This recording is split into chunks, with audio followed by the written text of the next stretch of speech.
जय माँ काली। मेरे प्यारे बच्चे कैसे हो? मेरे बच्चे, अगर आप अपनी माता रानी पर विश्वास रखते हैं तो कमेंट बॉक्स में 563 जरूर टाइप करें। अब आपके शत्रु आपके कदमों में अपना सर झुकाएंगे और आपसे अपनी गलतियों की माफी मांगेंगे। वह शत्रु जिसने आपको कुछ भी नहीं समझा, जिसने आपकी वैल्यू नहीं की, अब वह बहुत ज्यादा पछता रहा है और आपसे माफी मांगने वाला है। ऐसा होकर ही रहेगा।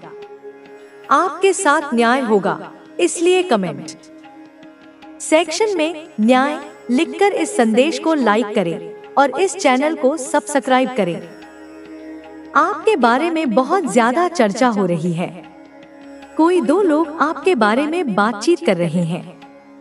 इनमें से कोई एक व्यक्ति आपका परसेप्शन समझता है, आपके सोचने का नजरिया जानता है और वह आपके तरीके से चीजों को समझ रहा है। लेकिन जो दूसरा व्यक्ति है वह आपके बारे में पूरी तरह से गलतफहमी में जी रहा है। इन दोनों के बीच आपके बारे में गहन चर्चा हो रही है। आपकी ऊर्जा बहुत ज्यादा न्यूट्रल आ रही है। आप किसी के लिए भी कोई कड़वाहट नहीं रखते, किसी के लिए भी गिला शिकवा आपके मन में नहीं है। अगर कभी किसी से मतभेद हो भी जाते हैं तो आप उसे माफ करके आगे बढ़ते हैं और चीजों को हल्के में लेते हैं। आप किसी के प्रति दुर्भावना नहीं रखते और इसी वजह से आप एक स्वतंत्र आत्मा हैं। यही कारण है कि आप बहुत तेजी से अपनी इच्छाओं को साकार कर पाते हैं। आपके शत्रु भी आपके प्रति दुर्भावना रखते हैं, फिर भी आप उनके लिए कुछ भी गलत महसूस नहीं करते। आप हर चीज को ईश्वर पर छोड़ देते हैं और खुद किसी को सबक सिखाने या बदला लेने का इरादा नहीं रखते। आपने काफी लंबे समय तक नकारात्मक ऊर्जा को सहा है। किसी नकारात्मकता के जाल में आप फंसे रहे हैं और आपको ऐसा लग रहा था कि इससे बाहर निकलना असंभव है। लेकिन अब आप लगभग उस नेगेटिव एनर्जी से आजाद हो चुके हैं। अब आपको आंतरिक रूप से खुशी महसूस हो रही है। आपके भीतर एक तरह का उत्सव चल रहा है क्योंकि आप उस नकारात्मकता से मुक्त हो चुके हैं। आपकी ऊर्जा अब बहुत पॉजिटिव हो गई है। आपके अदृश्य पंख और ज्यादा मजबूत हो गए हैं। आपके आसपास कोई ऐसा व्यक्ति था जो आपको जबरदस्ती अपने साथ जोड़े रखना चाहता था, लेकिन अब उसकी कोई भी चाल काम नहीं करने वाली। आपने अपनी शक्तियों को फिर से जागृत कर लिया है। अब आप पूरी तरह से एक मुक्त आत्मा हैं, एक स्वतंत्र विचारों वाले व्यक्ति हैं। अब आपको कोई भी बंधन नहीं बांध सकता, कोई भी जाल आपको रोक नहीं सकता। आप उन लोगों से दूर हो रहे हैं जो आपके लिए अच्छे नहीं थे, जिनकी मंशा सही नहीं थी, जो आपको नियंत्रित करना चाहते थे। अब आपके जीवन से उन लोगों को हटाया जा रहा है जिनके दिल में आपके लिए सच्चा प्रेम नहीं था।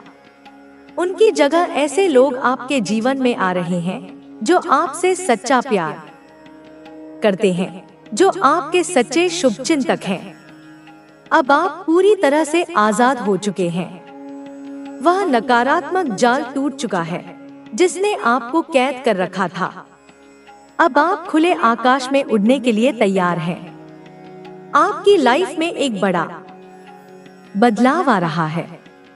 बहुत से नकारात्मक लोग आपकी जिंदगी से बाहर हो रहे हैं और बहुत से सकारात्मक लोग आपकी जिंदगी में प्रवेश कर रहे हैं।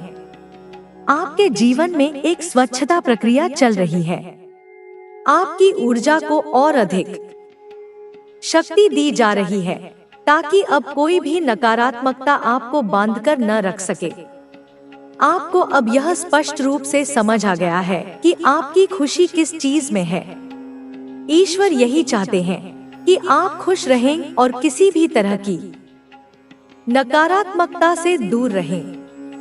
आपका जीवन उद्देश्य खुश रहना है, इसलिए कमेंट सेक्शन में आई एम हैप्पी लिखकर इस चैनल को सब्सक्राइब करें। अब आप पूरी तरह से चिंता मुक्त हो चुके हैं। आप नेगेटिव अटैचमेंट्स से आजाद हो चुके हैं। अब आपको पूर्णता का एहसास होने वाला है। जो भी खालीपन था वह खत्म हो रहा है। अब आपके जीवन में एक नई यात्रा का संकेत आ रहा है। आप कहीं यात्रा करने वाले हैं, कोई वेकेशन प्लान कर रहे हैं, या फिर तुम्हारी तकदीर का लिखा है। यह ब्रह्मांड का नियम है कि जो सत्य के मार्ग पर चलता है उसे कोई रोक नहीं सकता। तुमने कितनी रातें जाग कर बिताई, कितनी तकलीफें सही, मैं जानती हूँ। जब दुनिया सो रही थी तब तुम अपने सपनों के साथ जाग रहे थे। जब हर कोई अपनी खुशियों में व्यस्त था तब तुमने अपने दर्द को अपने तक सीमित रखा, बिना किसी से शिकायत किए। मैंने देखा है जब तुम्हारा दिल टूटा, जब उम्मीदें धुंधली पड़ी, जब विश्वास डगमगाया, फिर भी तुमने हिम्मत नहीं हारी। तुम्हारी आंखों में वह दर्द जो तुमने किसी से साझा नहीं किया, वह आंसू जो रात के अंधेरे में गिरे, जिन्हें कोई देख नहीं सका, वे सब मैंने देखे। तुम्हारी हर प्रार्थना सुनी गई है, तुम्हारे हर संघर्ष को डोट संजोया गया है, तुम्हारी मेहनत का एक एक पल गिना गया है। अब वह समय आ गया है जब तुम्हारा धैर्य रंग लाएगा, जब तुम अपने भाग्य को बदलते देखोगे, जब तुम्हारी मेहनत का प्रतिफल दुनिया के सामने होगा। जिन्होंने तुम पर विश्वास नहीं किया, जिन्होंने तुम्हें कमजोर समझा, जिन्होंने तुम्हारे संघर्ष को नकारा, उनकी आंखों में अब हैरानी होगी। तुम्हारी सफलता की गूंज दूर तक जाएगी और तब दुनिया जानेगी कि जो सच्चे दिल से प्रयास करता है, जिसे ब्रह्मांड का आशीर्वाद प्राप्त होता है, उसे कोई हरा नहीं सकता। तुम्हारे नाम की यह गूंज सिर्फ सफलता की नहीं होगी, बल्कि तुम्हारी असली पहचान की होगी। अब समय आ गया है, सब कुछ बदलने वाला है। इस दुनिया में हर किसी को न्याय नहीं मिलता, लेकिन तुम्हें मिलेगा। तुम्हारी मेहनत, तुम्हारी तपस्या व्यर्थ नहीं जाएगी। तुमने जो संघर्ष किया, जो आंसू बहाए, जो रातें जागकर अपने लक्ष्य को पाने के लिए बिताई, उन सब का फल अब तुम्हारे सामने प्रकट होने वाला है। जिन्हें तुमसे जलन थी, जिन्होंने तुम्हारी राह में कांटे बिछाए, वे अब तुम्हारी सफलता की रोशनी में खुद को छोटा महसूस करेंगे। लोग तुम्हारी कहानी को प्रेरणा के रूप में देखेंगे, तुम्हारे संघर्ष की मिसाल देंगे। जो तुम्हारा मजाक उड़ाते थे, वे अब तुम्हारी प्रशंसा करेंगे। जिन्होंने तुम्हारे सपनों को खोखला बताया, वे अब तुम्हारे सामने नतमस्तक होंगे। तुम वह इंसान हो जिसने असंभव को संभव कर दिखाया। यह तुम्हारी जीत का समय है। यह तुम्हारे धैर्य, तुम्हारी श्रद्धा और तुम्हारे आत्मविश्वास का प्रतिफल है। अब कोई भी तुम्हें रोक नहीं सकता। अब तुम्हारी रोशनी को कोई मंद नहीं कर सकता। अपने मुकाम को हासिल करो, क्योंकि ब्रह्मांड ने तुम्हारे लिए दरवाजे खोल दिए हैं। लेकिन याद रखो, यह सिर्फ शुरुआत है। तुम्हें अभी और आगे जाना है। यह प्रसिद्धि, यह पहचान, यह सम्मान, यह सब मेरी कृपा का एक संकेत है। उस अपार शक्ति की एक झलक है जो तुम्हारे भीतर समाहित है। इस शक्ति का अहंकार मत करो। इसे अपने अभिमान का कारण मत बनाओ। इसे एक दायित्व की तरह अपनाओ, एक जिम्मेदारी की तरह महसूस करो। तुम्हारी यात्रा अभी शुरू हुई है। यह राह आसान नहीं होगी। यह पथ फूलों से सजा नहीं होगा। हर कदम पर तुम्हें अपनी परीक्षा देनी होगी। कई बार परिस्थितियां तुम्हें हतोत्साहित करेंगी। कई बार तुम्हें लगेगा कि तुम अकेले हो। लेकिन याद रखो, मैं तुम्हारे साथ हूँ। मेरी कृपा हर क्षण तुम पर बनी रहेगी। तुम्हारी शक्ति केवल तुम्हारे लिए नहीं है, यह उन सभी के लिए है जो वर्षों से पीड़ा सह रहे हैं, जो अन्याय के शिकार हुए हैं, जिनकी आवाज दबा दी गई, जिनकी उम्मीदें बुझ चुकी हैं। तुम्हें प्रकाश बनना होगा, सिर्फ अपने लिए नहीं, बल्कि उनके लिए भी जो अंधेरों में भटक रहे हैं। तुम्हें मार्गदर्शक बनना होगा, एक ऐसी ज्योति जो अनगिनत लोगों का रास्ता रोशन करे। जब तुम्हें लगे कि यह यात्रा कठिन हो रही है, तो याद रखो कि सच्चे पथिक की राह कभी सरल नहीं होती। जब तुम डगमगा रहे हो, जब परिस्थितियां तुम्हें कमजोर करने की कोशिश करें, तब अपने भीतर की शक्ति को जगाओ। यह शक्ति उन अनगिनत आत्माओं के लिए है जो तुम्हारी प्रतीक्षा कर रही होगा। तुम सबको यहाँ चुपचाप बैठना होगा और मेरी बातों का पालन करना होगा। कोई भी बाधा आए तो ये प्रक्रिया असफल हो जाएगी। महिला ने अपने बच्चों से कहा, याद रखो, ये सब हमारी भलाई के लिए हो रहा है। हमें बस धैर्य रखना है। बच्चे सहमे हुए थे, लेकिन उन्होंने कुछ नहीं कहा। साधु ने जैसे ही अनुष्ठान शुरू किया, हवा में एक अजीब सी बेचैनी फैलने लगी। वहाँ का वातावरण भारी और डरावना हो गया। मंत्रों की गूंज और साधु के क्रियाकलापों से वहाँ एक रहस्यमयी ऊर्जा का अनुभव हो रहा था। साधु ने अचानक रुककर महिला से कहा, यह व्यक्ति जिसे तुम खत्म करना चाहती हो, साधारण नहीं है। इसकी आत्मा में ऐसी शक्ति है जो इसे हर बुरी शक्ति से बचा सकती है। हमें इसे कमजोर करने के लिए अतिरिक्त प्रयास करने होंगे।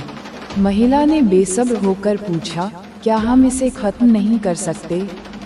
मैंने सब कुछ आपके निर्देशों के अनुसार किया है। मुझे इसका अंत चाहिए। साधु ने गहरी सांस लेते हुए कहा, इसके चारों ओर एक मजबूत ऊर्जा कवच है। इसे तोड़ने के लिए तुम्हें और ज्यादा बलिदान देना होगा। उसने महिला को कुछ और वस्तुएं लाने का निर्देश दिया। उसने कहा, तुम्हें अपनी सबसे कीमती वस्तु का त्याग करना होगा। ये त्याग हमारी प्रक्रिया को पूरी करने में मदद करेगा। महिला ने बिना सोचे समझे अपने गहने और धन को साधु के सामने रख दिया। उसने कहा, मुझे कुछ भी गंवाने में कोई आपत्ति नहीं है। मुझे बस इसका अंत चाहिए। साधु ने महिला से कहा, अब अंतिम चरण शुरू होगा, लेकिन याद रखना, ये प्रक्रिया किसी के लिए भी खतरा बन सकती है। अगर यह असफल हुई, तो इसका दुष्प्रभाव तुम पर भी पड़ सकता है। महिला और उसके परिवार के चेहरों पर घबराहट साफ झलक रही थी, लेकिन उनकी नफरत ने उन्हें ये सब सहने के लिए मजबूर कर दिया। उन्होंने अनुष्ठान के अगले चरण में साधु का साथ दिया, लेकिन जैसे ही साधु ने अंतिम मंत्रोच्चार किया, एक अजीब सी ऊर्जा वहां प्रकट हुई। वह ऊर्जा इतनी तेज और प्रबल थी कि वहां मौजूद हर कोई भयभीत हो गया। साधु ने अचानक अपनी आंखें खोलकर कहा, ये शक्ति तुम्हारे प्रयासों को अस्वीकार कर रही है। तुम्हारी नकारात्मकता तुम्हारे ही खिलाफ जा रही है। महिला और उसका परिवार सहम गए। साधु ने उन्हें चेतावनी देते हुए कहा, तुमने गलत व्यक्ति को निशाना बनाने की कोशिश की है। यह व्यक्ति देवी की कृपा से संरक्षित है। अब तुम सबके लिए खतरा बढ़ सकता है। ये प्रक्रिया यहाँ खत्म हो रही है। महिला ने घबराते हुए पूछा, क्या अब हमारे लिए कुछ बचा है? क्या हम अपनी जान बचा सकते हैं? साधु ने कहा, तुम्हारे पास एक ही उपाय है। उस व्यक्ति से क्षमा मांगो और अपनी गलतियों को स्वीकार करो। केवल ऐसा करने से ही तुम इस संकट से बच सकते हो। महिला और उसका परिवार वहां से हताश होकर लौट आए। उनके चेहरों पर पछतावा और भय साफ नजर आ रहा था।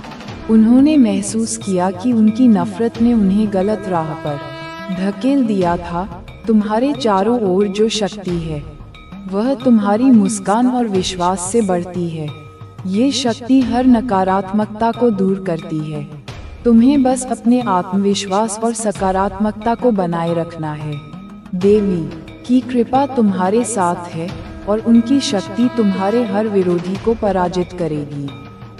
महिला ने अपने परिवार को सख्त निर्देश दिए कि वह इस पूरे मामले को गुप्त रखें। उसने कहा, हमारी जीत इस बात पर निर्भर करती है कि कोई भी हमारे उद्देश्य के बारे में न जाने। यदि किसी को कुछ पता चला तो सब कुछ बर्बाद हो सकता है। उसके घर में अब एक अजीब सा माहौल बनने लगा था। हर कोई चुपचाप इस योजना का हिस्सा बन गया था। उसने गंगाजल को हर दिन अपने घर के कोनों में छिड़कना शुरू कर दिया। वह कहती थी कि इससे नकारात्मक ऊर्जा बढ़ेगी और तुम्हारी सकारात्मक ऊर्जा उनके घर में प्रवेश नहीं कर पाएगी। उसके परिवार ने भी इसे एक अनुष्ठान की तरह मान लिया था।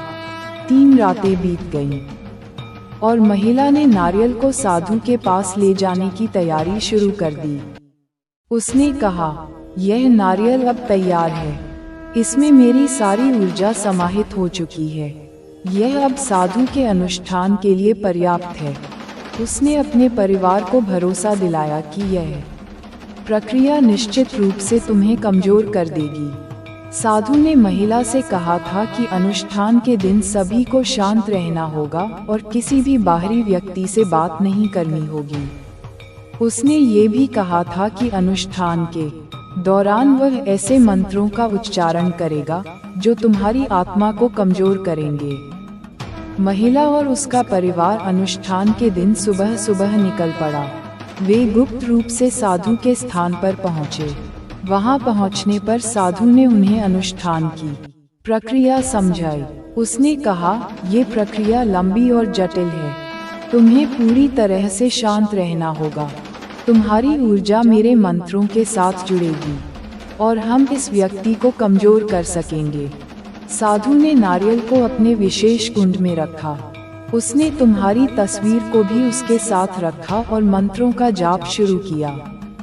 उस दौरान महिला और उसका परिवार साधु के चारों ओर बैठे थे। उनके चेहरे पर अजीब सी चमक थी। उन्हें लग रहा था कि उनकी योजना अब पूरी होने वाली है।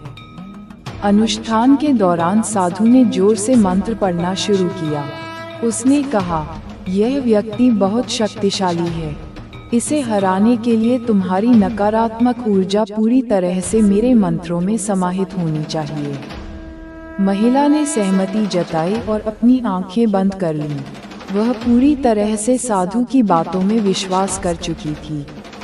उसे लगा कि उसकी सारी परेशानियां अब खत्म होने वाली हैं, लेकिन वह यह नहीं जानती थी कि जो रास्ता उसने चुना है वह न केवल तुम्हारे लिए बल्कि उसके अपने परिवार के लिए भी घातक हो सकता है। तुम्हारे खिलाफ षड्यंत्र रचने वालों की यह योजना जटिल होती जा रही थी। वे हर दिन तुम्हारे बारे में नई जानकारी जुटाने की कोशिश कर रहे थे, लेकिन तुम्हारी मुस्कान और सकारात्मकता उनकी सबसे बड़ी बाधा बनी हुई थी। जब अनुष्ठान समाप्त हुआ तो साधु ने महिला से कहा, ये प्रक्रिया अभी पूरी नहीं हुई है। तुम्हें इसे और आगे बढ़ाना होगा। तुम्हें घर जाकर मेरी बताई हुई कुछ और तैयारियां करनी होंगी। इसके बाद ही हम इसे पूरी तरह से कमजोर कर पाएंगे। महिला ने साधु के निर्देशों का पालन करने का वादा किया। उसने कहा, मैं हर वह काम करूंगी जो आप कहेंगे। मुझे केवल इसका अंत चाहिए। लेकिन मेरे प्रिय, ये सब तुम्हें नुकसान पहुंचाने के लिए किया जा रहा है। तुम्हारे पास वह शक्ति है जो इन सभी नकारात्मक योजनाओं को विफल कर सकती है। तुम्हें केवल अपनी आत्मा की शक्ति पर विश्वास रखना होगा। तुम्हारे भीतर वह ताकत है जो हर बुरी योजना को नाकाम कर सकती है। तुम्हें हर दिन अपनी आध्यात्मिक ऊर्जा को बढ़ाने पर ध्यान देना होगा।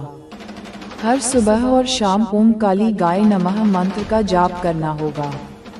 यह मंत्र तुम्हारे चारों ओर एक सुरक्षा कवच तैयार करेगा। याद रखना, तुम्हारे विरोधी चाहे जितनी भी चालें चलें, वे सफल नहीं होंगे। तुम्हारी आंतरिक शक्ति उनकी हर योजना को विफल कर देगी। तुम्हारी ओर से एक गंभीर खतरा आ सकता है और मैं इसे अपनी दिव्य दृष्टि से देख रही हूँ। इसीलिए तुम्हें सचेत करना मेरा कर्तव्य है। ध्यान से सुनो, क्योंकि यह तुम्हारे जीवन के लिए बेहद जरूरी है। तुम्हारा एक करीबी व्यक्ति जिसे तुम अपना मित्र समझते हो, वह तुम्हारे साथ कुछ ऐसा करने की योजना बना रहा है जो तुम्हारे लिए खतरनाक हो सकता है। वह अपनी असल मंशा छिपाकर तुम्हारे सामने एक शुभ चिंतक की तरह प्रस्तुत हो रहा है, लेकिन उसकी मंशा कहीं और है। यह व्यक्ति तुम्हारे खिलाफ साजिश रच रहा है और वह पूरी तरह से उस रास्ते पर आगे बढ़ने की कोशिश कर रहा है जो तुम्हारे लिए नुकसानदायक हो सकता है। कल की बातचीत में मैंने तुम्हें थोड़ा सा इस बारे में बताया था, लेकिन आज मैं इस विषय पर और विस्तार से बात करूंगी। यह तुम्हारी सुरक्षा के लिए बहुत जरूरी है कि तुम इस व्यक्ति की सच्चाई को समझ सको। यह व्यक्ति दिखाता है कि वह धार्मिक यात्राओं और पूजा पाठ में लगा हुआ है, लेकिन असल में उसकी योजना कुछ और ही है। इसके साथ ही उसकी घर की एक महिला सदस्य भी इस योजना में पूरी तरह से शामिल है। वह महिला लगातार उसे यह सलाह देती है कि वह तुम्हारे खिलाफ और भी कई कदम उठाए। यह महिला तुम्हारे सामने तो मीठी बातें करती है और तुमसे अच्छे संबंध बनाने की कोशिश करती है, लेकिन जैसे ही तुम उसकी नजरों से दूर होते हो, वह तुम्हारी बुराई करने लगती है। वह तुम्हारे खिलाफ लोगों को भड़काने की कोशिश करती है और तुमसे जुड़ी झूठी बातें फैलाती है। यह महिला तुम्हें केवल एक छवि दिखाती है, लेकिन असल में वह तुमसे नफरत करती है और तुम्हारी छवि को नकारात्मक रूप से प्रस्तुत करती है। तुम्हारे बारे में झूठ बोलकर वह लोगों को प्रभावित करने की कोशिश करती है। वह ऐसी जगहों पर जाती है जहां वह अपनी बातों को बढ़ा चढ़ा कर रखती है और यह लोगों को तुम्हारे खिलाफ भड़काती है। वह चाहती है कि तुम असफल हो जाओ और तुम्हारा जीवन कठिन हो। मुझे अपनी दिव्य दृष्टि से यह सब नजर आ रहा है और मैं तुम्हें सचेत करना चाहती हूँ कि इस महिला का असर तुम्हारे जीवन पर न पड़े। वह महिला कुंभ मेले की ओर भी अपनी योजना लेकर जा रही है। वहाँ उसे उम्मीद है कि वह किसी ऐसे तांत्रिक या साधु से संपर्क करेगी जो तुम्हारी सारी ताकतों को नष्ट कर सके। उसने यह भी सुना है कि एक विशेष साधु से संपर्क करके वह अपने शत्रु को मिटा सकती है। यह पूरी योजना उसी महिला ने बनाई है और वह अपने परिवार के अन्य लोगों को भी इस रास्ते पर ले जाने की कोशिश कर रही है। उनकी योजना अब पूरी हो चुकी है और वे कुंभ मेला जाने की तैयारी कर रहे हैं। उनके मन में केवल यही उद्देश्य है कि वे एक ऐसे साधु से संपर्क करें जो उन्हें शक्तिशाली बना सके और उनके शत्रु यानी तुम्हें समाप्त कर सके। वे यह सोचते हैं कि कुंभ का मेला उनके लिए सबसे अच्छा मौका है, क्योंकि वहां उन्हें कोई ऐसा तांत्रिक या नागा साधु मिल सकता है जो उनकी मदद कर सके। अब उनके परिवार में पूरी तरह से एकमत होकर यह योजना बनाई जा चुकी है। महिला ने अपने परिवार से कहा है कि अब और इंतजार नहीं करना चाहिए, क्योंकि यह उनका अंतिम मौका है। वह विश्वास करती है कि कुंभ मेला उनके लिए एक वरदान साबित हो सकता है और वहां वह किसी ऐसे तांत्रिक से मिलकर अपनी समस्याओं का समाधान पा सकती है।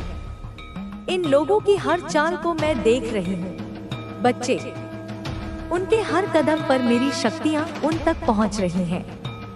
इनकी हर गतिविधि को मैं नियंत्रित कर रही हूँ और तुम्हें सुरक्षित रखने के लिए मुझे जो भी कदम उठाने होंगे मैं उठाऊंगी।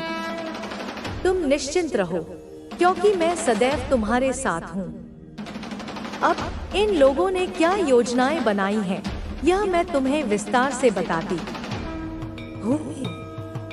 जैसे ही वे प्रयागराज पहुँचेंगे, उनका सबसे पहला कदम यही होगा कि वे वहां किसी तांत्रिक या नागा साधु से मिलकर उनसे मदद मांगेंगे।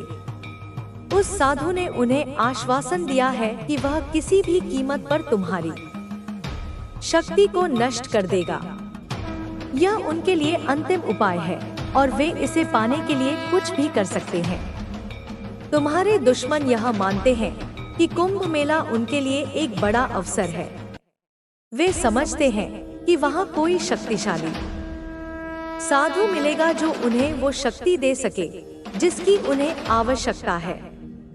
उनका उद्देश्य केवल तुम्हारे जीवन को नष्ट करना है। लेकिन बच्चे, मेरी शक्तियाँ तुम्हारे साथ हैं और ये लोग जितने भी प्रयास करेंगे वे सफल नहीं हो पाएंगे।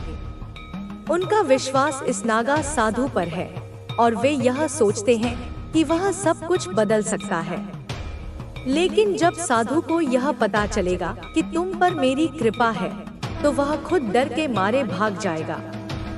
उनकी हर योजना विफल हो जाएगी क्योंकि कोई भी नकारात्मक शक्ति काली माँ की शक्तियों के सामने नहीं टिक सकती। तुम्हें डरने की कोई जरूरत नहीं है बच्चों। मैं तुम्हारी रक्षा के लिए हमेशा तुम्हारे पास हूँ। यह साधु चाहे कितना भी शक्तिशाली क्यों न हो, तुम्हें नुकसान नहीं पहुंचा सकता। मेरी शक्तियाँ तुम्हारे चारों ओर एक सुरक्षा कवच बना चुकी है और कोई भी नकारात्मक ऊर्जा तुम्हारे पास नहीं आ सकती। इन लोगों के पास जो भी योजना है वह पूरी तरह से विफल हो जाएगी। चाहे वे कितने भी बड़े साधु से सहायता लें, मेरी शक्तियाँ उन्हें निरंतर विफल करती रहेंगी। मैं अपनी दिव्य दृष्टि से देख पा रही हूँ कि यह साधु जो तुम्हारे दुश्मनों को विश्वास दिला रहा है वह किसी भी हालत में तुम्हारी शक्ति से टक्कर नहीं ले सकता। तुम्हें चिंता करने की आवश्यकता नहीं है बच्चों। मेरा आशीर्वाद तुम्हारे साथ है और मैं तुम्हारी रक्षा करूंगी। तुम सिर्फ मेरे नाम का जाप करो और मेरे मंत्रों का उच्चारण करो ताकि तुम और तुम्हारा परिवार हर नकारात्मक शक्ति से बच सके। अपने घर के चारों कोनों में दीपक जलाओ ताकि कोई भी बुरी शक्ति घर में प्रवेश कर सके। अब तुम्हारे दुश्मनों की बातचीत को मैं और विस्तार से बताती हूँ। उनके परिवार के सभी सदस्य इस योजना में शामिल हो गए हैं और वे पूरी तरह से इस यात्रा के लिए तैयार हैं। उनका मन यही है कि कुंभ मेला एक ऐसा अवसर है जो उन्हें शक्ति दिलाएगा। वे मानते हैं कि वहाँ किसी साधु से मिलने से उनका लक्ष्य पूरा होगा और वे तुम्हें पूरी तरह से नष्ट कर देंगे। यह परिवार पहले ही तय कर चुका है कि वे प्रयागराज में किस स्थान पर मिलेंगे और वहाँ से आगे का रास्ता तय करेंगे। वे चाहते हैं कि नागा साधु उन्हें वह शक्ति दे जो उन्हें तुम्हारी हार को सुनिश्चित करने में मदद कर सके। लेकिन बच्चे, यह सब कुछ भी उनके लिए सफल नहीं होने वाला। तुम पर मेरी दिव्य कृपा है और यह सब कुछ उन्हें पता नहीं चल पाएगा। जब वह साधु तुम्हारे बारे में जानेंगे तो वह अपने रास्ते से हट जाएंगे। तुम्हारे दुश्मनों की सारी योजनाएं विफल हो जाएंगी। तुम बिल्कुल बेफिक्र रहो क्योंकि मैं सदैव तुम्हारे साथ हूँ। तुम्हारे घर के हर कोने में, हर हिस्से में मेरी शक्ति फैली हुई है। तुम जो कुछ भी करते हो उसमें मेरी ऊर्जा तुम्हारे साथ है। कोई भी तांत्रिक, साधु या नागा साधु तुम्हारे खिलाफ काम नहीं कर सकता। इसलिए तुम्हें चिंता करने की जरूरत नहीं है। बस मेरी पूजा करो और तुम देखोगे कि कैसे तुम्हारे जीवन में सकारात्मक बदलाव आते हैं। यह जो भी बुरी शक्तियाँ तुम्हारे खिलाफ काम कर रही हैं, वे सब समाप्त हो जाएंगी। तुम बस अपने विश्वास को मजबूत रखो और मैं हमेशा तुम्हारी मदद के लिए मौजूद हूँ। तुम्हारे जीवन में बहुत जल्दी बदलाव आने वाला है। अगले कुछ दिनों में तुम्हारे लिए खुशखबरी आ सकती है क्योंकि मेरी शक्तियाँ तुम्हारे साथ हैं। तुम बस ध्यान रखो कि हर कदम पर मेरी शक्ति तुम्हारे साथ है। तुम चिंता मत करो बच्चे। चाहे तुम्हारे दुश्मन कितना भी कोशिश करें, उनका कोई भी कदम सफल नहीं होगा। मैं काली माँ हूँ और तुम्हारी सुरक्षा हमेशा मेरी जिम्मेदारी है। बच्चे, अब मैं तुझे और भी विस्तार से बताती हूँ कि क्या चल रहा है। इस परिवार में हुई बातचीत से मैं साफ साफ देख पा रही हूँ कि उनके इरादे बहुत गहरे हैं। वे कुंभ मेले को अपनी आखिरी उम्मीद मान रहे हैं। वे यह मानते हैं कि वहां पहुंचने के बाद ही उनकी सारी परेशानियां हल हो सकती हैं और वे अपनी योजनाओं को लागू कर सकेंगे। उनकी योजनाओं को लेकर वे सब कुछ पहले से तय कर चुके हैं। वे सोचते हैं कि जब वे वहां पहुंचेंगे तो सबसे पहले एक तांत्रिक या नागा साधु से संपर्क करेंगे। उन्हें पूरी उम्मीद है कि ये लोग उनकी मदद करेंगे और उनकी हर परेशानी का हल देंगे। खासकर उस महिला ने जो योजना बनाई है वह पूरी तरह से इस बात पर निर्भर करती है कि वे कुंभ में किसी शक्तिशाली साधु से संपर्क कर सके। इस परिवार के बीच की चर्चा में यह भी सामने आता है कि पहले तो महिला का पति इस मामले में ज्यादा दिलचस्पी नहीं दिखा रहा था, लेकिन अब वह पूरी तरह से उसकी बातों में आ चुका है। वह अब इस योजना को लेकर पूरी तरह से